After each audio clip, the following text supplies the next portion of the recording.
കേരളത്തിലെ രാഷ്ട്രീയ മണ്ഡലത്തിൽ ഏറെ കോളിളക്കം സൃഷ്ടിച്ച ഒന്നാണ് യുവ നേതാവ് രാഹുൽ മാങ്കൂട്ടത്തിനെതിരെയുള്ള ബലാത്സംഗ പരാതികൾ. ഒന്നിനു പുറകെ ഒന്നായി 3 പരാതികൾ ഉയർന്നു വന്നതും ഒടുവിൽ 3ാമത്തെ കേസിൽ ജാമ്യം നിഷേധിക്കപ്പെട്ട അദ്ദേഹം അഴിക്കുള്ളിലായതും കേരളം സസൂക്ഷ്മം നിരീക്ഷിക്കുകയാണ്. തിരുവല്ല ജുഡീഷ്യൽ 1ാം ക്ലാസ് മജിസ്ട്രേറ്റ് കോടതി രാഹുലിന്റെ ജാമ്യാപേക്ഷ തള്ളിയതോടെ ഈ കേസ് രാഷ്ട്രീയ പകപോക്കലിനപ്പുറം ഗൗരവകരമായ ക്രിമിനൽ നടപടികളിലേക്ക് നീങ്ങുകയാണെന്ന് വ്യക്തമാകുന്നു. തിരുവല്ല മജിസ്ട്രേറ്റ് അരുന്ധതി ദിലീപിന്റെ കോടതിയിൽ നടന്ന വാദപ്രതിവാദങ്ങൾ അതീവ ഗൗരവകരമായിരുന്നു.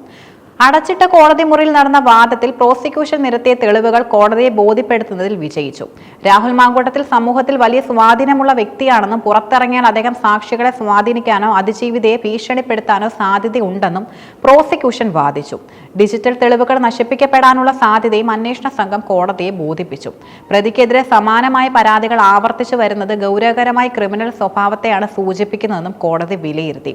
അതിജീവിതയുടെ രഹസ്യമൊഴിയുടെ ഗൗരവവും പ്രാഥമിക തെളിവുകളുടെ ലഭ്യതയും പരിഗണിച്ച് ജാമ്യം നിഷേധിക്കുകയായിരുന്നു. വിദേശത്ത് താമസിക്കുന്ന NRI യുവതി ഇമെയിൽ വഴി നൽകിയ പരാതിയിലാണ് നിലവിൽ രാഹുൽ അറസ്റ്റിലായത്. ഈ കേസിലെ ആരോപണങ്ങൾ മറ്റ് 2 കേസുകളെക്കാൾ ഗൗരവകരമാണ്. 2024 ഏപ്രിലിൽ തിരുവല്ലയിലെ ഒരു ഹോട്ടൽ മുറിയിൽ വെച്ച് രാഹുൽ തന്നെ പീഡിപ്പിച്ചുവെന്നാണ് യുവതിയുടെ മൊഴി. ശാരീരികമായ പീഡനത്തിന് പുറമെ തന്നിൽ നിന്ന് ലക്ഷക്കണക്കിന് രൂപ കൈക്കലാക്കി സാമ്പത്തികമായി ചൂഷണം ചെയ്തതായി അതിജീവിത ആരോപിക്കുന്നു. വിശ്വസ്തത മുതലെടുത്ത് നടത്തിയ ക്രൂരമായ ബലാത്സംഗമാണിതെന്നാണ് പരാതിയിൽ പറയുന്നത്. പ്രത്യേക അന്വേഷണ സംഘം കോടതിയിൽ സമർപ്പിച്ച റിപ്പോർട്ടിൽ രാഹുലിന്റെ നിസ്സഹരണത്തെക്കുറിച്ച് എടുത്തു പറയുന്നു. രാഹുലിൽ നിന്ന് പിടിച്ചെടുത്ത മൊബൈൽ ഫോണിൽ നിന്ന് ചില നിർണായക വിവരങ്ങൾ ലഭിച്ചതായും സൂചനയുണ്ട്. എന്നാൽ ഫോണിന്റെ പാസ്വേഡ് നൽകാനോ ഡിജിറ്റൽ തെളിവുകൾ പരിശോധിക്കാൻ പോലീസിനെ സഹായിക്കാനോ അദ്ദേഹം തയ്യാറായിട്ടില്ല. അന്വേഷണവുമായി രാഹുൽ സഹകരിക്കുന്നില്ലെന്നും ചോദ്യങ്ങൾക്ക് കൃത്യമായി മറുപടി നൽകുന്നില്ലെന്നും പോലീസ് കോടതിയെ അറിയിച്ചു. തെളിവെടുപ്പിനിടെ പ്രതി കാണിക്കുന്ന ഈ നിസ്സഹരണം ജാമ്യം നിഷേധിക്കാനുള്ള പ്രധാന കാരണങ്ങളിൽ ഒന്നായി മാറി. രാഹുലിനെതിരെയുള്ള ആദ്യ 2 കേസുകളിൽ അദ്ദേഹത്തിന് കോടതിയിൽ നിന്ന് സംരക്ഷണം ലഭിച്ചിരുന്നു. 1ാം കേസിൽ ഹൈക്കോടതി അറസ്റ്റ് തടയുകയും 2ാം കേസിൽ സെഷൻസ് കോടതി മുൻകൂർ ജാമ്യം അനുവദിക്കുകയും ചെയ്തിരുന്നു.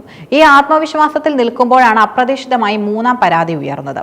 കഴിഞ്ഞ ഞായറാഴ്ച രാത്രി പാലക്കാട്ടെ ഒരു ഹോട്ടലിൽ വെച്ച് അതീവ രഹസ്യമായാണ് SIT രാഹുലിനെ കസ്റ്റഡിയിലെടുത്തത്. ഈ അറസ്റ്റ് രാഷ്ട്രീയ പ്രേരിതമാണെന്നും സർക്കാരിനെ വിമർശിക്കുന്നവരെ നിശബ്ദമാക്കാനുള്ള നീക്കം ണെന്നും പ്രതിഭാഗം കോടതിയിൽ വാദിച്ചു. എന്നാൽ കൃത്യമായ മൊഴികളുടെയും ഡിജിറ്റൽ തെളിവുകളുടെയും അടിസ്ഥാനത്തിലാണ് നടപടിയെന്ന് പ്രോസിക്യൂഷൻ തിരിച്ചടിച്ചു. രാഹുൽ മാങ്കൂട്ടത്തിനെതിരെയുള്ള ഈ കേസ് കേരളത്തിലെ കോൺഗ്രസ് രാഷ്ട്രീയത്തെ പിടിച്ചുലച്ചിട്ടുണ്ട്. ബലാത്സംഗ കേസുകൾ ഉയർന്നതോടെ കോൺഗ്രസ് നേതൃത്വം അദ്ദേഹത്തെ പാർട്ടിയിൽ നിന്നും പുറത്താക്കിയിരുന്നു. ഒരു കാലത്ത് ചാനൽ ചർച്ചകളിൽ പാർട്ടിയുടെ മുഖമായിരുന്ന വ്യക്തി ഇത്തരമൊരു കേസിൽ കുടുങ്ങിയത് പാർട്ടിക്ക് വലിയ നാണക്കേടുണ്ടാക്കി. കോൺഗ്രസിലെ ഒരു വിഭാഗം ഇതിനെ രാഷ്ട്രീയ വേട്ടയാടലായി ചിത്രീകരിക്കാൻ ശ്രമിക്കുന്നുണ്ടെങ്കിലും അതിജീവിതമാരുടെ മൊഴികൾ പുറത്തു വരുന്നതോടെ പ്രതിരോധം ദുർബലമാവുകയാണ്. രഹസ്യമായി മൊഴി രേഖപ്പെടുത്തണമെന്ന അതിജീവിതയുടെ ആവശ്യം കോടതി അംഗീകരിച്ചു. ഇത് കേസിന്റെ വിചാരണ ഘട്ടത്തിൽ നിർണായകമാകും. വിദേശത്തുള്ള യുവതിയായതിനാൽ വീഡിയോ കോൺഫറൻസിംഗ് വഴിയോ നേരിട്ടെത്തിയോ മൊഴി നൽകുന്നതിനായുള്ള ക്രമീകരണങ്ങൾ പോലീസ് ഒരുക്കുന്നുണ്ട്. രാഹുൽ മാങ്കൂട്ടത്തിന്റെ ജാമ്യാപേക്ഷ തള്ളിയ കോടതി വിധി വ്യക്തമാക്കുന്നത് കുറ്റാരോപിതന്റെ പദവിയോ രാഷ്ട്രീയ സ്വാധീനമോ നീതി നിർവഹണത്തിന് തടസ്സമില്ല എന്നാണ്. അതിജീവിതയുടെ നീതിക്ക് വേണ്ടിയുള്ള പോരാട്ടത്തിൽ ഈ വിധി ഒരു വലിയ ചുവടുവെപ്പാണ്.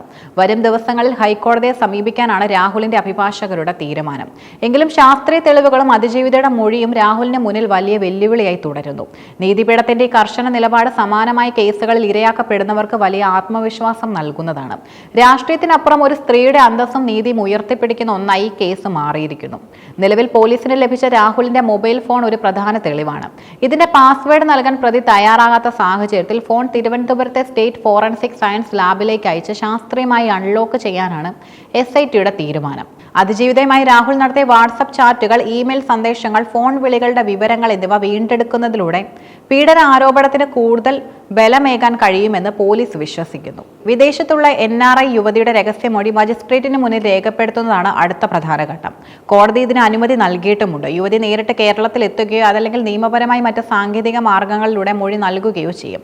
ഇത് വിചാരണ വേളയിൽ മാറ്റി പറയാൻ കഴിയാത്ത ശക്തമായ തെളിവായി മാറും. 2024 ഏപ്രിലിൽ പീഡനം നടന്നുവെന്ന് പറയപ്പെടുന്ന തിരുവല്ലയിലെ ഹോട്ടലിൽ രാഹുലിനെ എത്തിച്ച് തെളിവെടുപ്പ് നടത്തിയിരുന്നു.